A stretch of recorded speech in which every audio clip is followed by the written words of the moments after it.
evening, everybody. This is Nathaniel Provencio, and as always, my good friend Dr. Eric Worster here. What's up, everybody? And one of our all-time favorite podcast guests, Welcome back. Eric Francis. What's going on, man? Thanks for joining us. How you doing in sunny Arizona? Thanks for having me come on here. You know, it's cold in the morning, it's warm in the afternoon. Winter doesn't start here until December. Summer doesn't start till February, and then it's 9 months of hell. So, you know, we're doing all right. People love it, man. I like Arizona. I like that heat, man. I like that. I think Arizona's great. It's a little bit. Place to visit. Yes. I'm going to tell you right now, it's a nice place to visit. You wouldn't want to live here. And, I mean, it's a good place, but, you know, the nature's great. The environment's great from a natural standpoint, but kind of, I went into it, we'd lead into what we're going to talk about today. That's a whole. Oh, yeah, sure. Absolutely. so this is going to be a little spicy episode. This is a little bit different. We're going to kind of talk about education as always, but we're also going to talk about the political climate that's out. I think there's a lot of known knowns and a lot of unknowns, and some known unknowns. And good Rumsfelding there, Tom. I got to do that. And it's interesting because, you know, we're all educators at heart. We're all teachers and we're all leaders at heart. And I think it's important to have a safe place to kind of talk about politics because, you know, national, state, local politics do have a big impact on our craft, the craft that we value, the profession that makes all professions possible, education. And in the spirit of the holidays, when we have friends and families come over, a couple things that we don't talk about, we're going to talk about. We're going to talk about politics today. Sounds perfect. Good plan. Not, right? Why not? But before I get into that, very, very, very interesting question. I'm going to ask both of my Erics here this question. What is your go-to side dish for Thanksgiving? Worster, I'll start with you. To eat mashed potatoes. Mashed potatoes. Okay. Yeah. All right. Mr. Francis? Stuffing. Cornbread or bread? Bread. Bread, okay. With some sausage in it and some some good sausage in it with bread. Strong. I think I got to go with the cranberry sauce. Now, I'm a sucker for cranberry sauce because I never eat it anytime during the year except for Thanksgiving. And I prefer the homemade cranberry sauce, but there's something nostalgic about that canned ocean spray. Yeah, and your mom did it like this, and then it came out, and it still had the ridges, and then she'd slice it up. I mean, we used to think we were so bougie. And the slurp noise that when it comes out, it's great. Yes, always good stuff. You know, it's Thanksgiving when you hear the slurp. Oh my gosh! So, all right, guys, what's going on? We got a new president coming, and we got a new Secretary of Education coming, and there's a lot of talk, and some unrest out there. So, Dr. Worster, what's on your mind? What's on your mind about this new political climate that we're in? So, I think it'd be great for us. Trump has released a 10-point plan of sorts, and I think it'd be great for us to just go through those 10 different points, talk about how we kind of interpret them. And I think it'd be valuable too for us to talk about, as you both know, every administration comes in with lofty ideals. Sometimes those things happen. Oftentimes those things don't. So I think it'd be good to talk about whether or not we agree with these things. Do we even think they're implementable? And what might the ramifications be if they were implemented? All right. So I tell you what we do. Why don't let's just go through as many as we can. And Worster, you start off, and then Eric, you give your input. I'll give my input. We'll round it out, and then we'll go to the next one. We'll see how many of these 10-point items we can get through. So start us off. Number one, parents will have the right to control the education of their children. And let me go into that a little bit more. Something that's been mentioned has been a parent's Bill of Rights. And that would mean that parents would be allowed to review their child's school curriculum. That school's curriculum would be published and available for the public. That parents would be able to meet with child's teachers at least twice a year. Parents would have access to a school's budget. They can inspect the school library. They could address school boards, and they would be required. Schools would have to inform parents of violent activity on school grounds. And they would ensure parents that if their child is not grade level proficient in reading or language arts, at the end of third grade, they'd be notified. All right. All So right, Mr. those are Francis, go for some it. of the tenets. So business as usual. I mean, business as Mostly usual. business as usual for many. Parents already have control of the education of their children. Okay. The argument has changed. Once upon a time, it was, I don't want my child to read Harry Potter because what you're teaching them is that the answer to all their problems is to engage in witchcraft. So, what would we do? We would go and basically give an alternate assignment. Parents have the right to say, I don't want my child to read this and such. What they don't have the right to do is to say, I don't want any child to read this.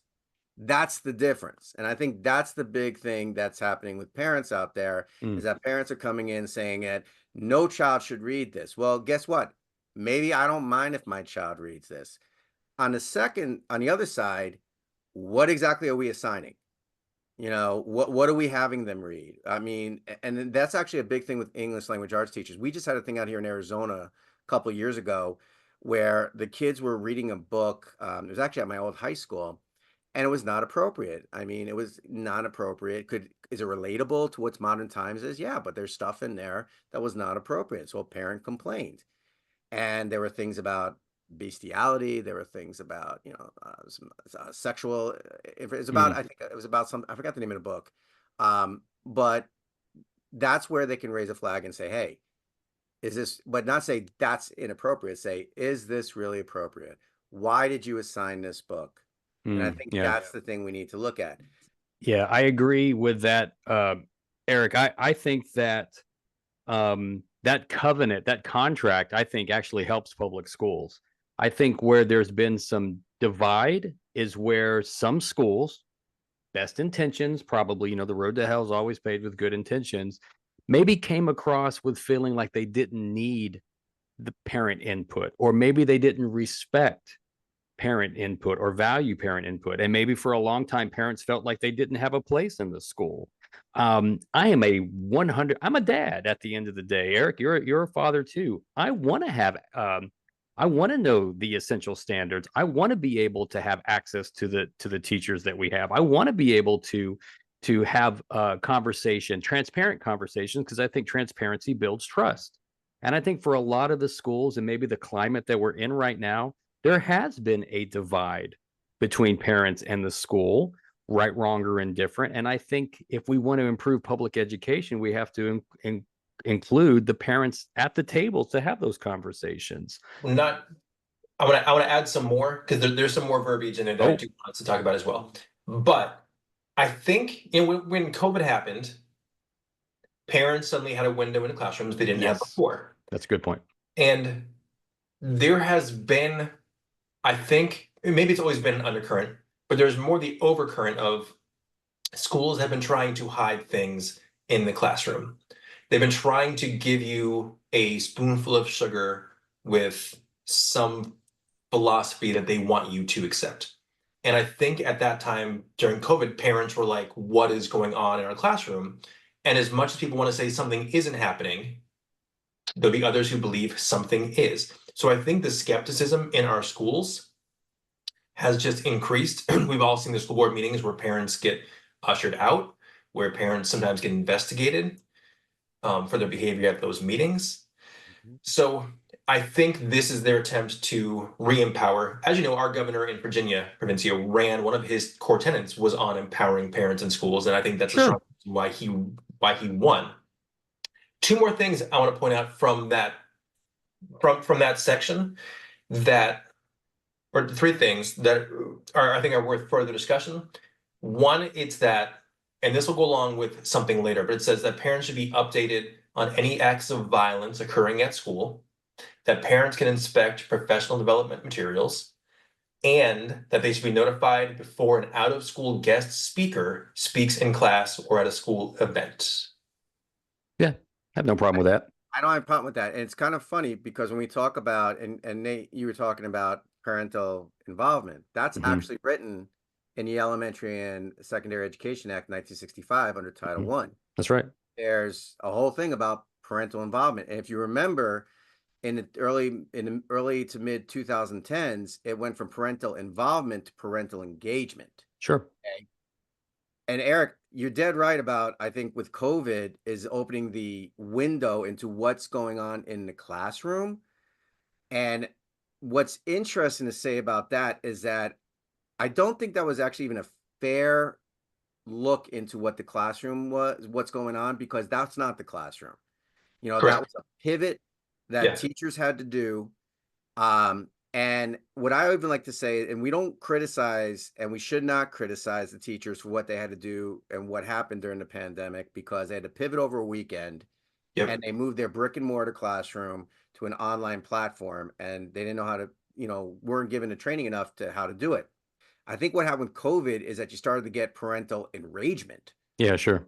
where now it's, and we went, and that everyone thinks that SEL grew and started with COVID. The movement started before COVID. It started towards the end of the 2010s, where we started saying, okay, enough with the academic rigor, pendulum is going to swing towards social emotional learning. And then social emotional learning, which became safe and simpler to teach. Mm. How you feeling, how you doing, talk about your feelings.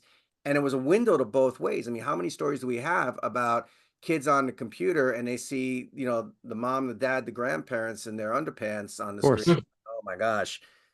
So it really opened up what's going on both in the classroom and the home, Yep. and it's created sides. And I really think that most of what we're seeing here is not a pedagogical divide. I think both parents and teachers want what's in the best interest of kids, Yep. but it's become such a political divide, and it's about two adults arguing in terms of their philosophies and perspectives on what they think is better for the kids. And the kids are just Yeah. sitting there like, what the heck is this? And what am I supposed to be doing? What am I supposed to be learning? Yeah. Ask the kid. I think the kid gets ostracized from the conversation. Eric, Nathaniel, let me push back for 1 second. okay, So and then I'm going to push back on something you said. 1 second. Chris, And I'll you push back on what both of you said. you have no problem, and I'm not arguing against it. I'm just saying logistically, Mm-hmm. notifying parents of every out of school guest that comes in. Yeah. I don't know about Mayville, but I know we had a lot of guests, and I'm thinking having to ensure that all of them, and I'm not saying they would all be scrutinized, but just to think that everybody who came in that had to be publicized, I just think logistically that would be really challenging for me. I'm not saying Yes. I'm saying So logistically let's say challenging. we've got some Steve Irwin wannabe guy come in with his anacondas and his raptors and tigers and stuff.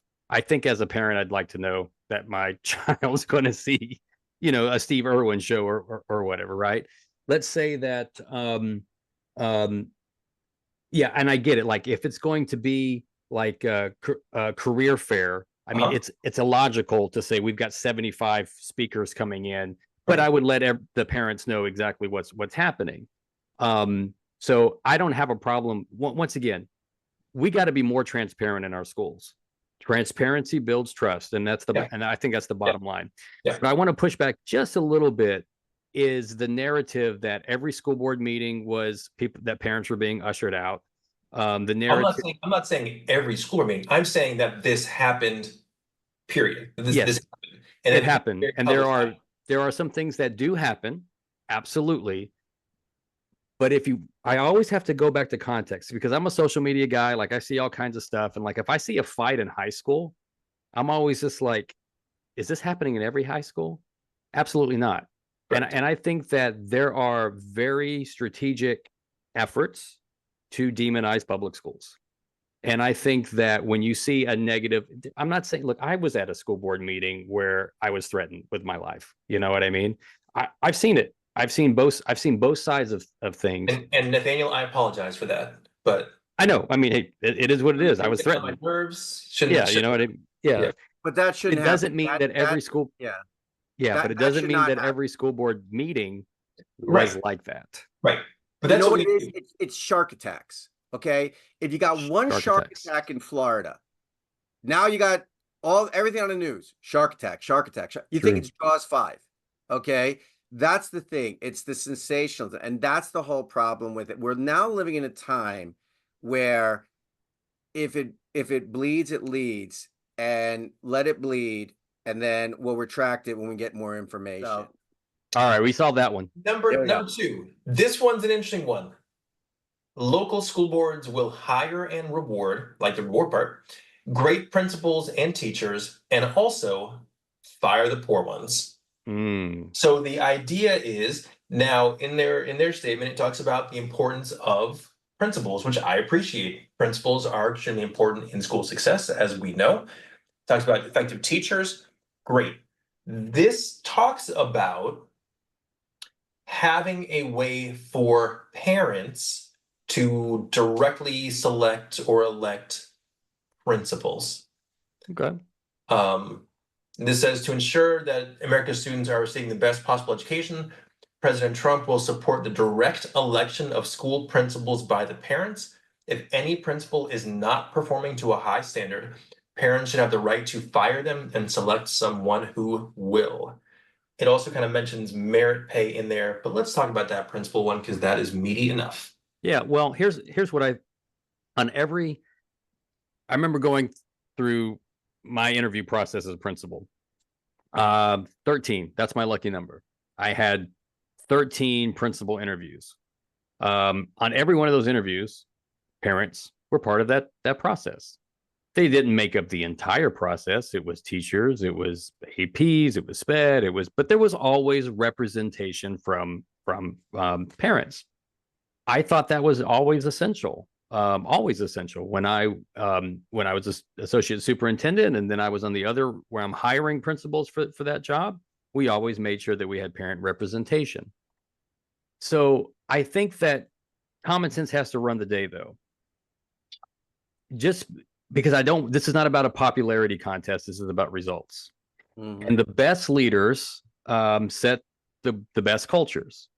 Leaders, I always think, and this was on the last podcast with Todd Whitaker, are they highly relational?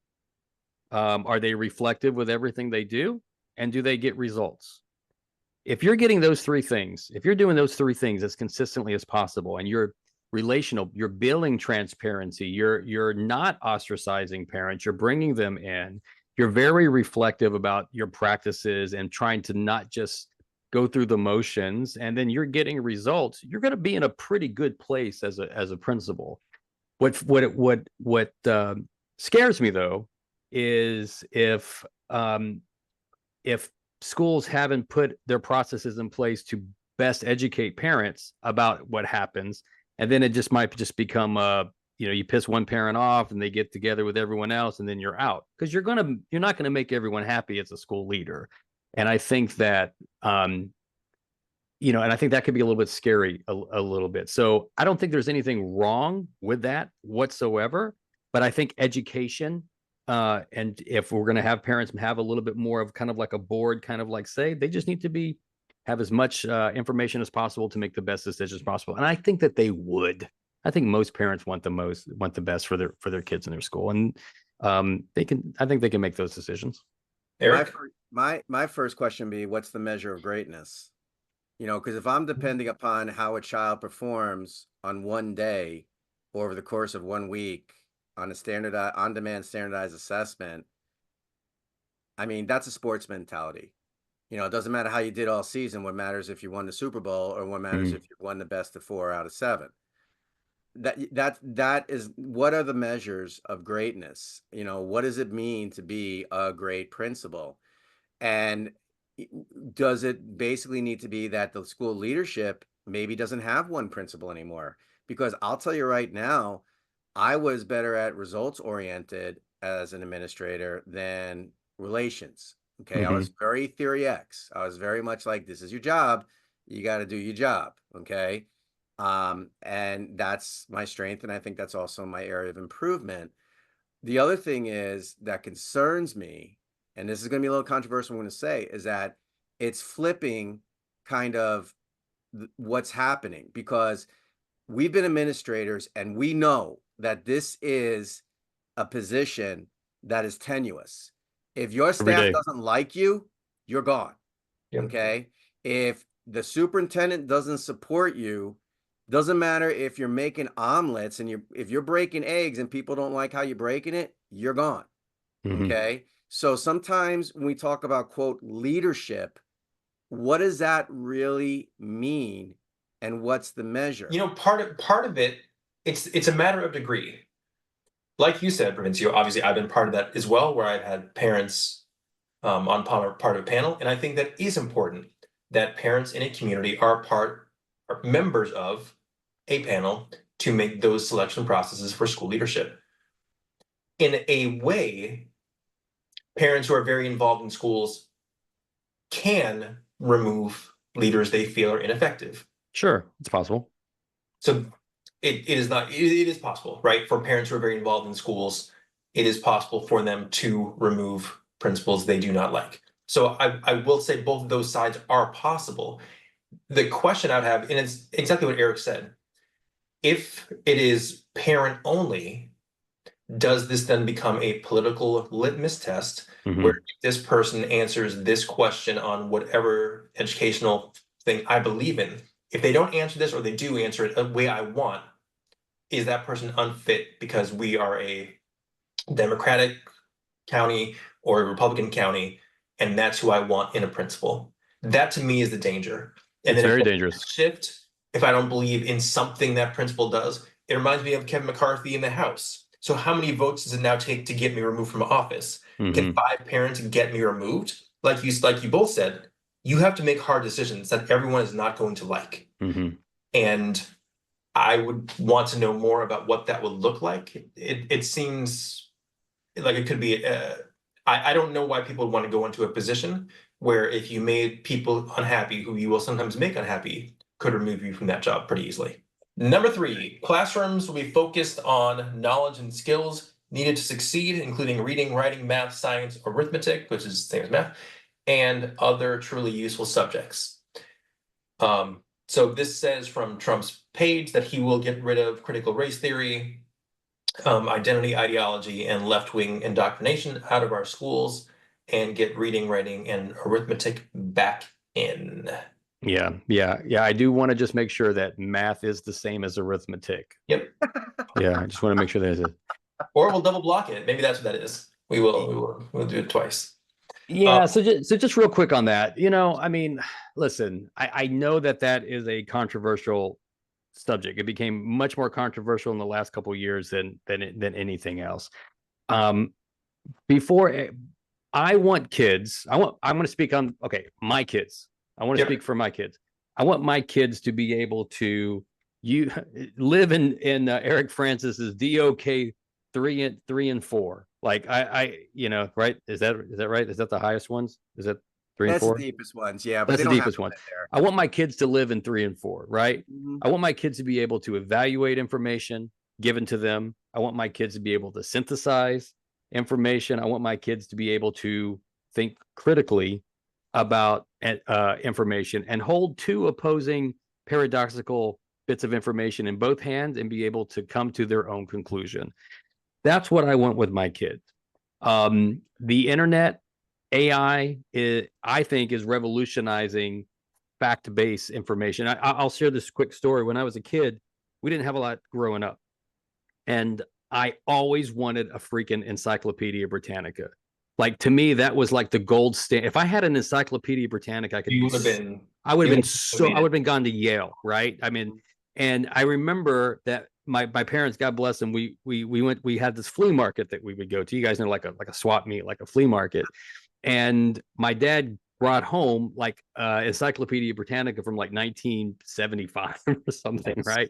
This was in the 80s. And it was missing like C and the Y, and the WXY, and it was missing various letters. I read those things cover to cover, but I had no idea about anything that started with a C or an F or X. No World War II. Those didn't exist. Nothing like that. Nothing like that. That's very different from my kids now, And so when we were growing up, it was about finding information. Now for our kids, it's about managing information.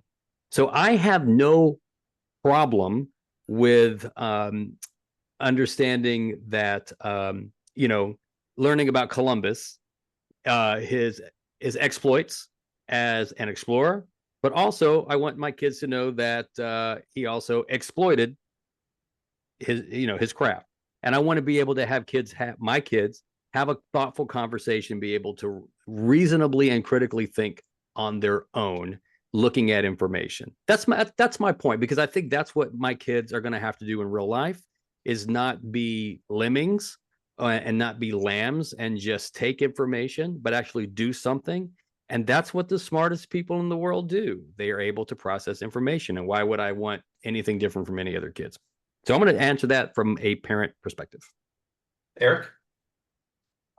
I'm going to go on record, and I Okay. know I might raise the hackles of the far right.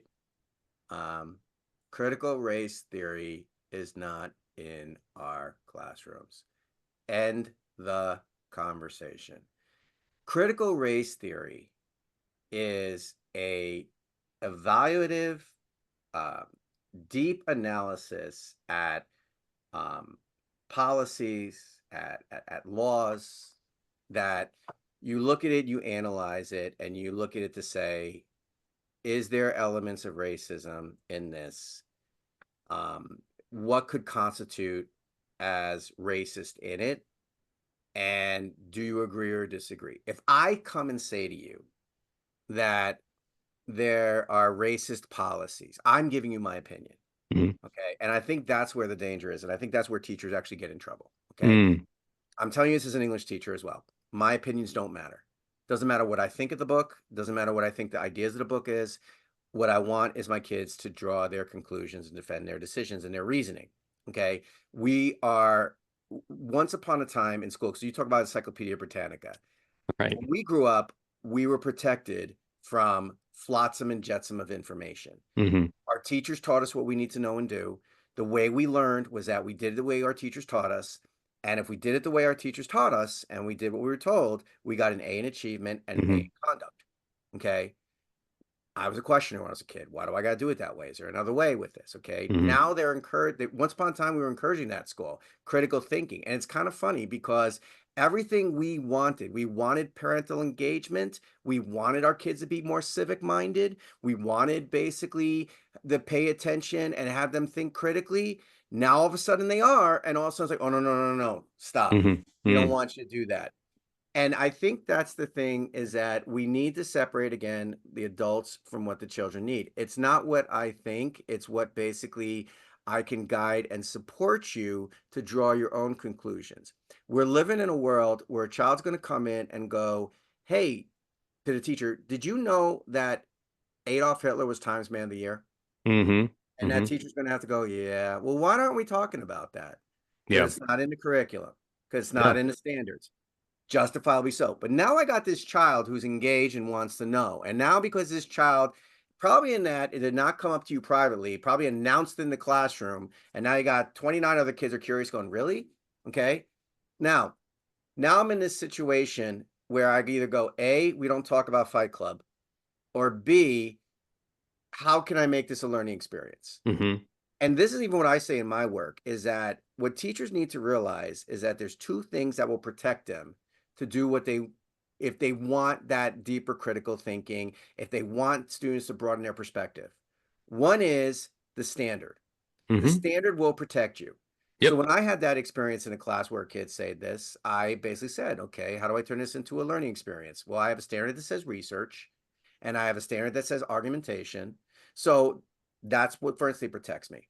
The second thing that protects me is questioning in the classroom. So I say, why did Hitler get named Times Man of the Year? And did he deserve that designation or honor? And should he keep that, or should have been taken away after he did what he did? Which is actually a life question. Absolutely. Because we have that right now. Should this person be pulled out of the Hall of Fame because they did something after they got named? Okay. Should people keep the honor? Should Will Smith have gotten the Oscar after he walked up on stage and smacked Chris Rock? That's the larger thing. What I wish teachers would do is understand that the standards are not something that they just have to teach and test. It protects them. That's the way I was as a teacher. I did so many creative, dynamic things. I'm not patting myself on the back, but this is what I want to do. Can I tie it to the standard? Yeah, I think that's a great bit of information. is that, and I will say this, especially in middle schools and high schools, what I see, teachers and teams have not been given the autonomy or permission to focus more on the essential standards. A Yep. lot of it is we're going to focus on the canon, or we're going to focus on what to read, or my perspective on this. But dude, the standard says ask and answer questions. Dude, Mhm. the standard says cite evidence. The Dude, standard says describe your strategy this and explain exactly. your reasoning. Exactly. It Okay? doesn't say what your opinion is, right? And Keep it with a standard. On its face, this one to me is one of the less controversial Mm-hmm. because it's talking about focusing on essential learning, reading, writing, and math Yep. in science, and I think that's great. Like you mentioned, the controversial part can be other elements that people say happens in schools. Eric, I'm gonna push back a little bit on what you said. And what I would say is this: anything that you look for in schools, you will find. So Mhm. back to your shark theory, if Mhm. you want to look for anything and saying a teacher is doing this, you will find it. So those Mhm. things do exist. And some are exceptions, and I think some are more rule-ish. But there are a lot of things happening, and I think it's great for us to focus. I don't know how you remove the political from our schools. Um, People have strong beliefs, and this is a message I try to give too. I'm aware, like all three of us have strong beliefs, and that's great. I love it. I don't want if we had classrooms of kids, I would want all our classrooms of kids to come out with the same kinds of skills, not Mhm. influenced by whatever any of our beliefs are. Mm-hmm. So I don't think it's my responsibility as an educator to socialize students in a certain way. I want them to do what Provencio said. I want to give them separate pieces of material, and I want them to think critically about those things. You mentioned AI, Provencio, a little Sure. bit, and you mentioned Columbus. Here's a challenge, I think, with AI, and AI does help us or can help us think in different ways, but it doesn't remove the necessity of knowing things. And that's the worry, is that we don't know things anymore. And Yeah. if you don't know things, you don't know how to ask the right questions. So if we Mm-hmm. read history, I can't type in a search for something I don't know existed. Sure. And that is a challenge of why I think we still need to know things, whatever those things are, but we can't rely on AI to know things because we have to know what to ask about. Eric? No, I totally agree. It's funny you say that. So here's the thing. This something kind of raised my eyebrow today. I just got an email from a company that's advertising. Um, what if your students can go back in time and actually interview Mahatma Gandhi? Our AI will do that for you. Yeah, I saw that. No, it won't. Okay, Yeah, I saw that. that to me is terrifying. Okay, that to me is terrifying from a perspective of, you're trying to sell, you know, this thing, and no, you're not talking to Mahatma Gandhi unless you have Mahatma Gandhi right there to create that authentic AI app with its Yep. knowledge and intelligence. Just uploading a book into it, because the AI will synthesize. AI essentially is synthesized Google. It took Mm-hmm. 50 million hits and synthesized it into a language that is easily understood and easy to read. Okay. And what happens is I get this in the world of DOK. I'll ask ChatGPT, what's the DOK level of the standard? Sure, it'll break it down for me and tell me the DOK level. And I'll say, well, what's your knowledge source? And it's going to pull everything from the internet that says DOK, depth of knowledge. They'll talk about Norman Webb. I'm lucky sometimes they put my name in there. Mm-hmm. Hey, Okay. Karen Hess is spelled Karin Hess and Karen Hess. Why? Because it depends upon the source that they got. Marzano might have said depth of knowledge in a sentence and they brought it in. That's the problem. What I like to say is AI is a stimulus, not a source. Mm-hmm. Okay. It's like basically you relying on Wikipedia. Wikipedia is the librarian for Google. And that's what we grew up with, librarians. They kept out the flotsam and jetsam. Yeah. Okay. That's the thing about it, is that if we're talking about knowledge and skills, well, it's not just content knowledge.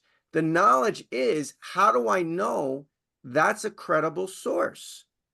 yeah, And what's happened is that because we're living in this world where our kids are bombarded by so much information. Like I used to Right. do this essay in my English class. Are we living in a Orwell society or an Aldous Huxley society? And if you Ray know Brave Bradbury. New World, yeah, More Ray Bradbury, probably. yeah, exactly. Well, Ray Bradbury is banning the books. That's where we're going now. I'm burning them. But we're living in Aldous Huxley's Brave New World. We are so bombarded by information that we don't know what the truth is. And Right. we're okay because we're all taking Soma and we're enjoying the orgy porgy, the party. Yeah. Okay. Well, this is And the way the that's world ends. No, that's right. T.S. Eliot. T.S. T.S. Eliot. Eliot. Sorry, Yeah. got my And dystopian guys that's the mixed up. thing. I mean, I think to tell you the truth, one of the big knowledge and skills we need to have is more dispositional than academic or cognitive, is caring. Caring to learn, caring to ask why. Why is it like this? Why are you saying this? Why? It's not what is it in it for me, but why is this important to learn? And is this really important to learn? Yeah. Okay. Well, And what you're saying Who right there determines values. that? Yeah, it values the student, and I think yes. that's I always say, look, standards students, man, they got like keep your standards high, keep your students even higher, bridge those things, and then all that other stuff is going to knock itself out. Well, gentlemen, at the rate we're going, we're going to be here till midnight. We can get through the I first think five. this is great. We should just keep on going. And I'll tell you, This everyone's would be a pretty good. This would be a good Hey, one. hey, Eric, what? And I was Yeah. trying to think. We'll get to 4 in a second.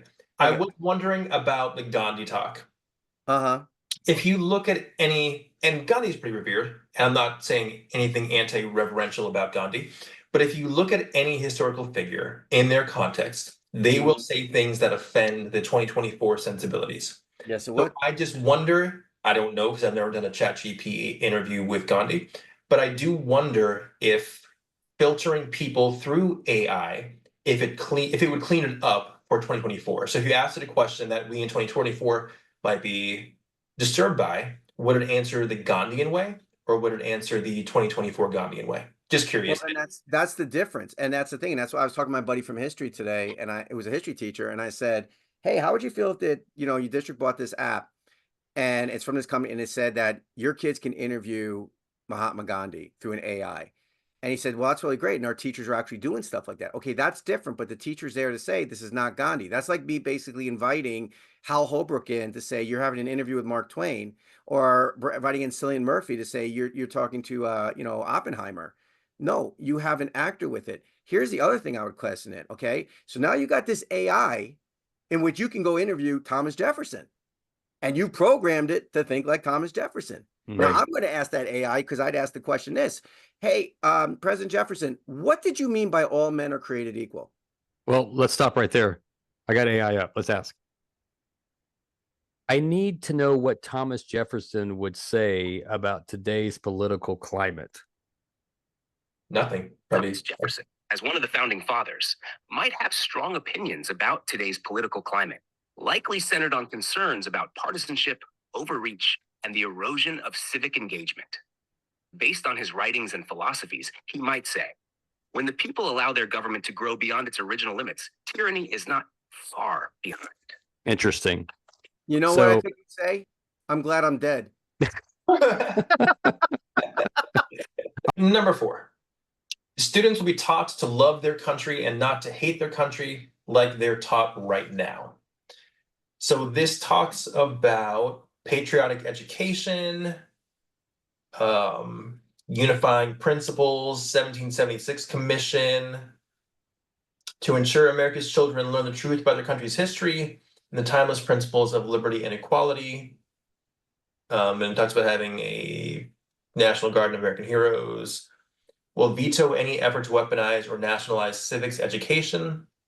He will create a credentialing body to certify teachers who embrace patriotic values and support the American way of life. What exactly is the American way of life? I mean, that's an interesting one, but here's I think this will be a quick one. I'm in hundreds of schools every year all over America.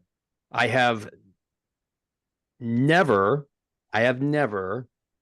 personally seen any teacher or any principal systematically teaching kids to hate their country. Now, with that being said, I'm sure there are some schools and some districts that maybe on the more liberal spectrum um, have are doing things a little bit differently. Maybe doing things that might not be viewed as quote unquote patriotic or whatever that is. But I think that fringe, which I do think it is exceedingly rare fringe. It's kind of like the one high school teacher that's going off and kind of like not teaching the standards, like Francis was talking about, and just kind of doing their thing. It's not speaking to every school, every district in America. It's the shark attack kind of scenario. So here's my Yeah. question on the shark attack. So I don't know the prevalence of things like land acknowledgements in schools. I know that some schools do it. I don't know how prevalent it is, but one could say having kids say things like that casts their country in a negative light. Again, I don't know the prevalence. I know schools do it. I don't know how widespread that is. But there are things I think people could say, you are teaching our kids to dislike our past or history. And instead of looking at some of the positive things, you are focusing on the negative things. Yeah. And Got to look, be a balance. there's got to be a balance. There Yeah. are negative things about this country, and I think knowing about those negative things, there's negative things in every country in all parts of the world. And I think that knowing about the negative things doesn't make you less patriotic. It makes you more informed, so those things don't happen again. I mean, what more patriotic thing to say is to acknowledge that there were some pretty terrible things that happened to people. But I think it's also very patriotic to know the reasons and why and what was going on with that and learn those lessons so it doesn't happen again. A failure to know about the past, good and bad, right, wrong, whatever, keeps us ignorant to those things. And that's what I'm worried about. But like I would never, like, if this goes back to having the parents informed about what's going on in their kids in their kids' school. Like if my son or daughter came home with some kind of pamphlet that says that, we I don't know, denounce our heritage or something like that, some kind of crazy thing, I would be appalled. I would be appalled at that. And I would want to know that that's happening, or that, my daughter felt compelled or like pressured to be able to renounce her heritage with whatever it is, right? That doesn't make any sense to me.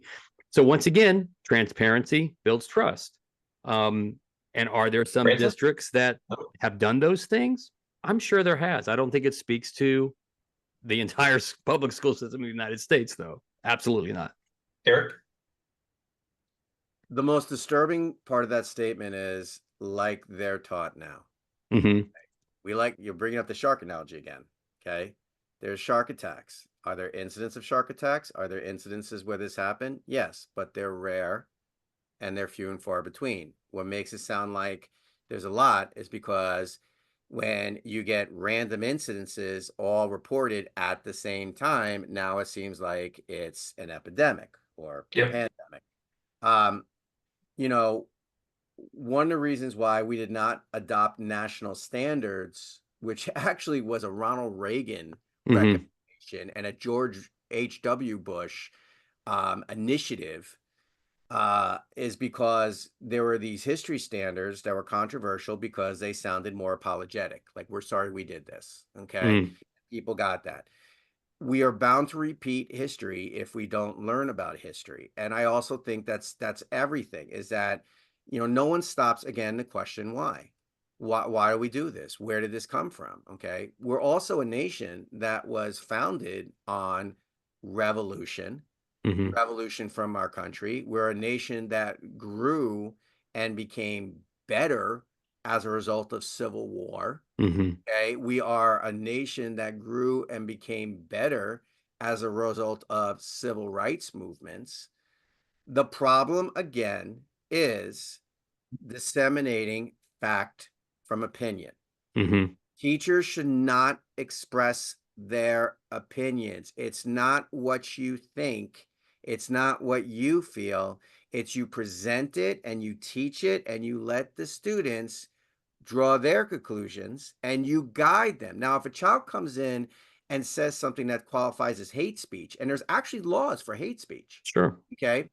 But at the same time, people also need to realize there's a Supreme Court case that says freedom of speech stops at the school door. Yeah. It's what happens with school newspapers. They don't have freedom of press. It stops at the school store. Now, if the two of us had classrooms, if I came in and I started pontificating and describing everything I did or every little thing I taught using the F word as my invective, I can defend freedom of speech. Yeah. But I'm in a forum where there's also appropriateness. Okay, and that's the thing is that I don't think people are hating and saying don't love your country, but if you are questioning why we're doing this, okay, then you need that's a part of also being American. Worcester. So two things. First, we're not going to go back, but in number 3, we didn't talk about this, but the equity as a term is mentioned under that third principle. I will let you to guess whether it's pro or con that term. Number 4 in this one still, I do want to mention this. So it does say, notwithstanding that America's founding principles of liberty and equality have successfully guided the U.S. throughout the most difficult periods in its history, including the long struggle to abolish slavery, our victories over fascism and communism, the advancement of civil rights for all, the expansion of material prosperity to more people of every background in a remarkably short period of time. I do want to say that just so I don't want to imply that some of those darker days are going to be glided over. They are included in that as well. Yeah, it's good. It's a good point. Number 5, bringing prayer back to schools will be supported by the Trump administration. Trump will once again protect the First Amendment right to pray in public schools, ensure that every American's right to the free exercise of religion does not end when you walk into a classroom. He'll be a champion for the right to pray in school. That's most of it. So, Worcester, you grew up in New Hampshire. I did.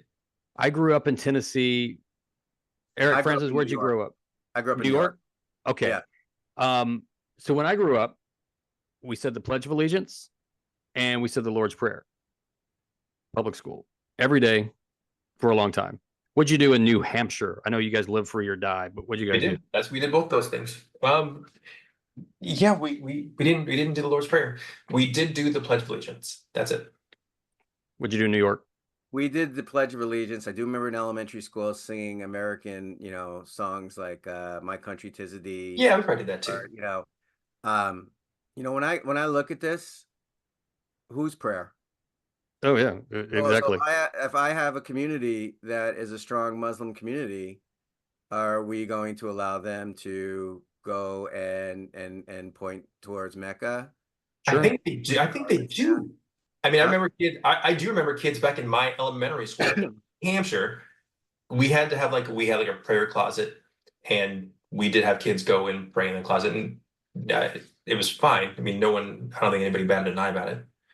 Yeah, like I think about like Dearborn, Michigan. There's a large Muslim population, and those areas, almost like 100%, Muslim.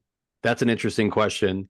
As a principal, I had probably as many different religions represented in my school as I did languages. And then this is a very interesting thing. Now in Virginia, from what I remember, we had a moment of silence after our pledge of allegiance, right? And so, for me, this isn't exactly controversial, but like Eric said, it's who's doing it. So again, my opinion, I would not personally want this to be something led by a school leader. I would not personally want this to be led by a teacher, because I do believe in separation of church and state. But if a student wanted to pray in class, all for it. Go ahead. I'm not going to lead it, and I don't think we as a school should be leading it. But if you want to, or if we give you moment of silence to do so, I'm all for students doing or expressing themselves how they choose to. That's my take on that. That might not be what it means, but that's my belief on that. And this is actually the hypocrisy of the Republican Party as it's become, because what a lot of people don't realize is the Republican Party grew out of transcendentalism, which is about I don't need organized groups telling me how to live and worship. That was the Hmm. whole big thing about transcendentalism. It was more of a a response to theocracy. So the Republican Party was that you have to basically, it's about small government. It's about finding answers with yourself. When people say, they're a Lincoln Republican, what does that mean? Well, Lincoln Mm. freed the slaves. No, let's talk about what that means. Lincoln was very transcendentalist. In fact, a lot of people think, would say Lincoln was actually more big government than FDR, Mm. because he said if you can't find the answers within yourself, then your government will provide the answers for you. So Hmm. 6 is interesting. 6 is schools will be safe, secure, and drug-free with, quote, immediate expulsion for any student who harms a teacher or another student. And the Mm. description says greatness in the classroom requires safety in the classroom. To that end, Trump will completely overhaul federal standards on school discipline to get out of control troublemakers out of the classroom and into reform schools and corrections facilities for the good of themselves and their peers. This will include supporting immediate expulsion for any student who harms a teacher or another student. Mm. Hmm. Hmm. Provincio, what do you say? Oh, and this is another part of this too. He will support school districts that allow highly trained teachers to carry concealed weapons at school. Oh, okay. Yeah. So All right. highly trained. So Yeah. those are two parts. Let's start with part one. The increase or the mandate on school discipline, including expulsion for students who harm a teacher or student. Yeah. Couple quick ideas with this. So many school districts that I've worked with um, have a zero tolerance policy. Does that Like mean it'll, I don't know. It usually Okay. doesn't mean Uh, anything. it's It nice mean to say. it usually means a high tolerance Yeah. for different things. Kids make mistakes all the time. Now, if my son is habitually fighting, a habitual threat, he is disrupting the learning of other students. He is a threat to other kids. He's got a lot of emotional things going on, and he's kicked out without any kind of support. He's going to continue to be a problem. So I always think about like these students, that have these needs. They have significant trauma. And so if we're kicking these kids out, which I get it, they're hurting others. It's bad. If they were adults, they would be arrested. I get all that stuff, but there has to be, and I'm not just talking about like restorative justice. There has to be therapy. They have to have support from trained people. And I'm not just talking about your regular school counselor. I mean other trained professionals to be able to support these kids and talk through that and their families. That does not happen. So we can kick a kid out right on the street, and he's going to continue to be in that ecosystem and that environment that caused those issues. So I'm a Sure. firm believer. Put a finer point on it. Firm believer of therapy. Firm believer on counseling. Firm believer on a myriad of support to support that kid so that that child will be successful. Because it's a hell of a lot cheaper to educate that child in the school than it is to put them in prison for life. Eric, prison for life? Zero tolerance doesn't work. Zero tolerance protects the adults. Zero tolerance protects the organization. It's a quick fix. It's a mark it off on the clipboard. We did our due diligence. We're protected by this policy. At the same time, it is not permissible to excuse behaviors that are not Yeah. acceptable or appropriate. Now, if you got a student who attacks a teacher, I'm sorry, that child needs to be removed to a situation. I'm going to say situation Mm. that best serves their needs and best protects the teacher and other kids. Eric, what do you think? And then what are your thoughts on that one? We have a lot of people leave the profession because they don't feel safe in the classrooms. Mm-hmm. So if you don't want to go into a job or you are afraid of your students and you feel that if they attack you, you'll be viewed as the problem, Sure. Why would you want to go into that profession? Oh, you wouldn't. Yeah. So, while I agree, and there is no easy answer to this. I do like the idea of increasing accountability for student action. So I do like that. I've never liked the idea that AP Eric, principal Provincio, teacher Eric, me, right? That we were responsible for the poor choices that our kids made. And sometimes I think people have been felt that way, and I think teachers leave because they are made to feel that way, that they are the reason somebody in their class hit somebody else in their class, or that happened in the hallway. Mhm. So I am for measures that increase student accountability. Guns in schools, arming teachers. All right. Eric, Francis, arming teachers, yes or no? And if yes, how many of them and why? No. Okay, Nathaniel? Sorry, no. Here's what I think. No, I think teachers have enough shit on their plates to be worried about having guns on them for whatever. But I'm going to speak a little bit about my home state, Tennessee. Every school has an armed police officer in that school. Mhm. They it's very interesting. They don't do a lot during the day, right? I mean, it's a kind of they just got to sit. They sit, but they're building relationships. I mean, it's not like an arduous task, but I feel safe when I'm in those schools. I feel like, well, at least there is a trained professional on the ready. I'm not going to say that's going to be the end all be all, if something happens, but I know we have our SROs and whatnot in our high schools. We don't have that necessarily in our elementary schools or in our middle schools.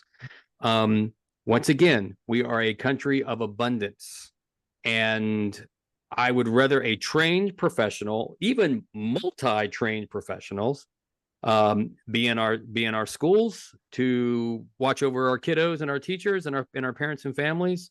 I have zero problem with that. What do you think, Worcester? I'm not a hard no, but I'm a medium no. Um, I generally don't think it's a good idea. I think I have the privilege of being in a district that does a lot of things to manage school safety really well. I don't know that everybody has that, and that's why I'm a medium no. We have, like you said, we have SROs, we've got safety systems to help ensure weapons aren't in our schools. So I recognize that I am fortunate in the district I work in that we have the finances and infrastructure to keep our schools extremely safe. Are there places in the country that don't have those things? Yes, I think it's possible. Do I think a teacher with a gun is the answer? Not a great one. Worcester, do you remember when we spent a month in China and we visited all those schools? I do. What did all those schools have in common? Lots of cameras. And Very compliant students. yes, I know I'm trying to get you to read my mind. When we entered those schools, every school, how did we enter those schools? Through a gate that they had at the front. You could They had not. there was a wall around every one of these schools, Yes. barbed wire. Yes. You'd enter in. Yes. Very interesting. You did not get in easily. You could not get in. You couldn't get No. in. And it was actually it was interesting because of even recess, kids just went all over the stuff and played. But the physical structures were very fortified.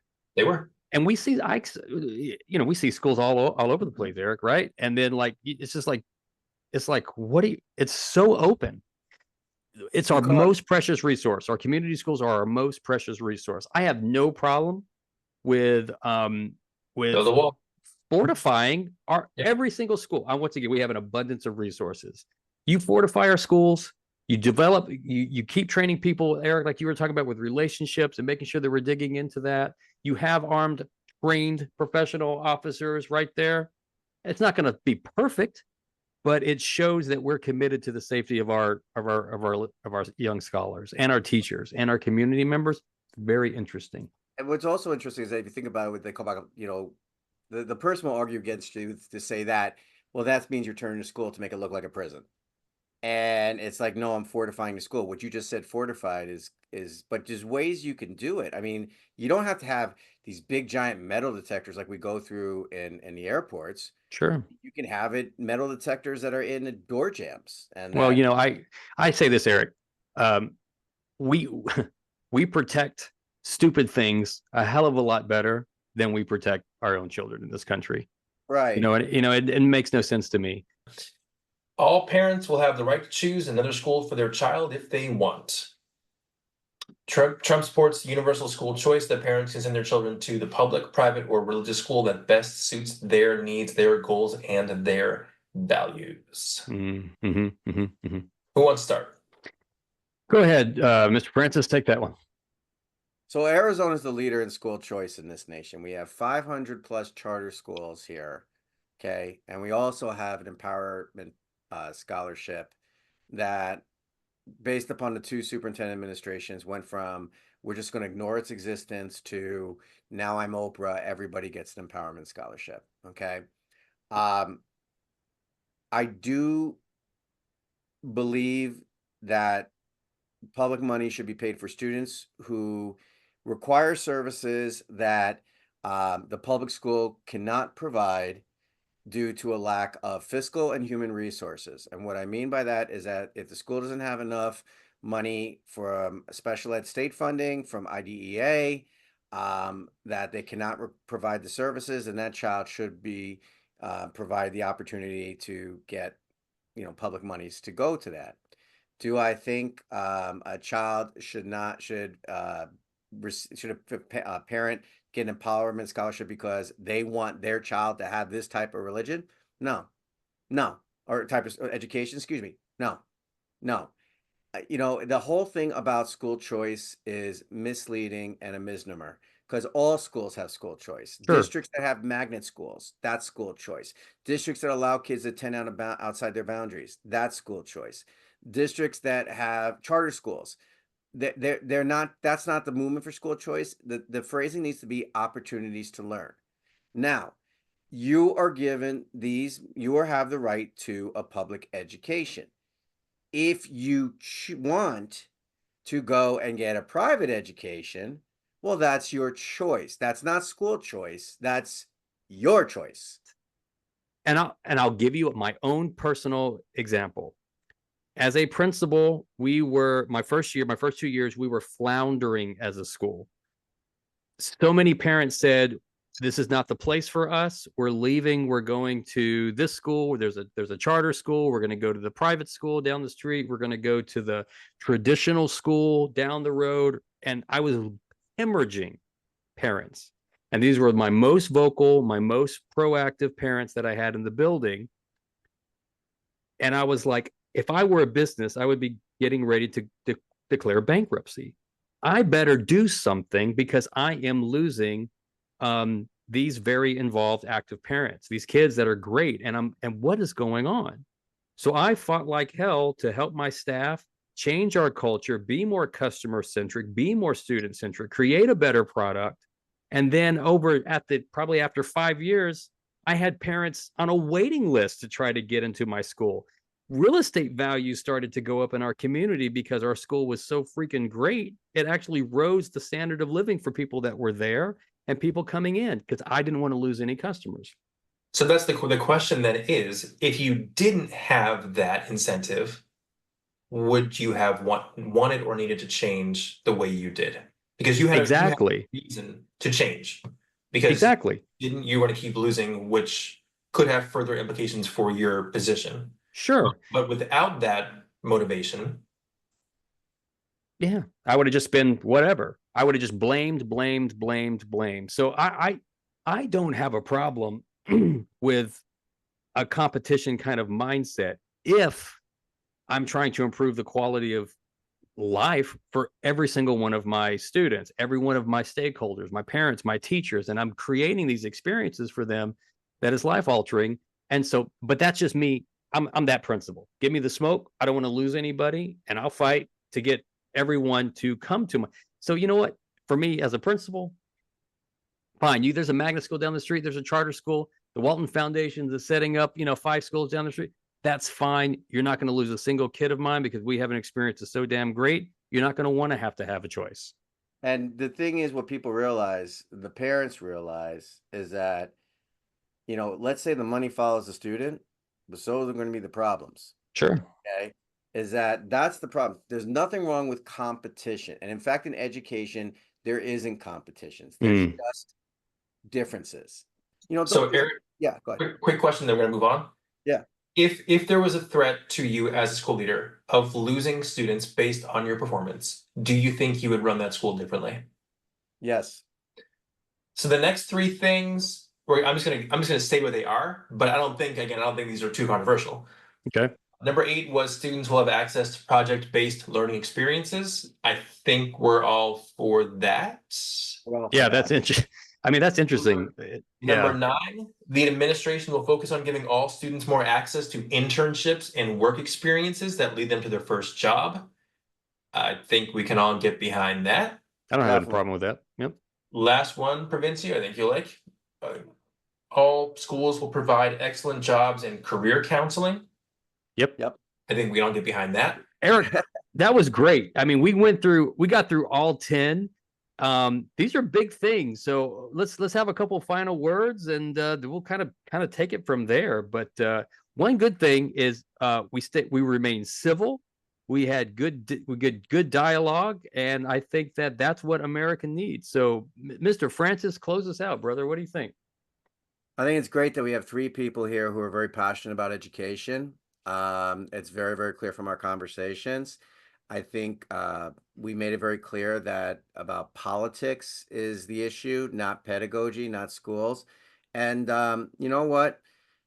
The feds can say, and whatever, presidential administration we have, the thing is, we'll still be doing great things for our kids in the classroom, regardless of what kind of support or lack of support we have, because that's what makes a great educator, is that we do what's in the best interest of kids. And we just need to keep doing that.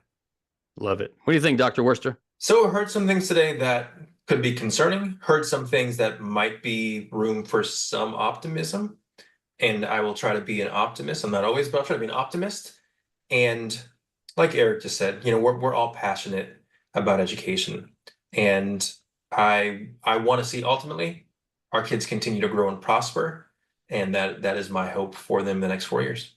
Love it. I love it. Well, first and foremost, I hope that everyone's Thanksgiving conversations were as civil as our conversation was. At the end of the day, listen, put students first, right? Put students at the first of everything that we do. I love what Eric was saying, pedagogy over politics.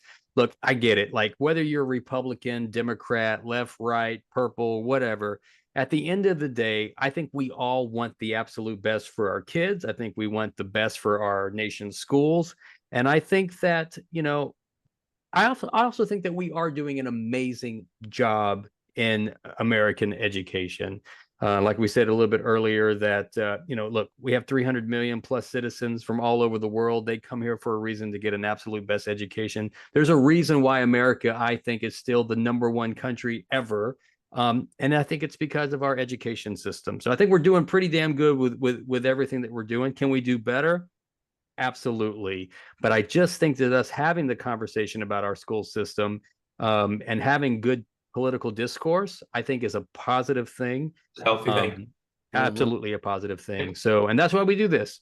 Not only do we want to connect leaders with leaders, but I think we also want to connect ideas together as well, so we can make sure that our community continues to grow for our kids, for our teachers, for our parents, and for our nation. So with that, happy holidays, everybody. This is Nathaniel, Mr. Francis, Dr. Worcester, on this outstanding special edition of the Community Connection.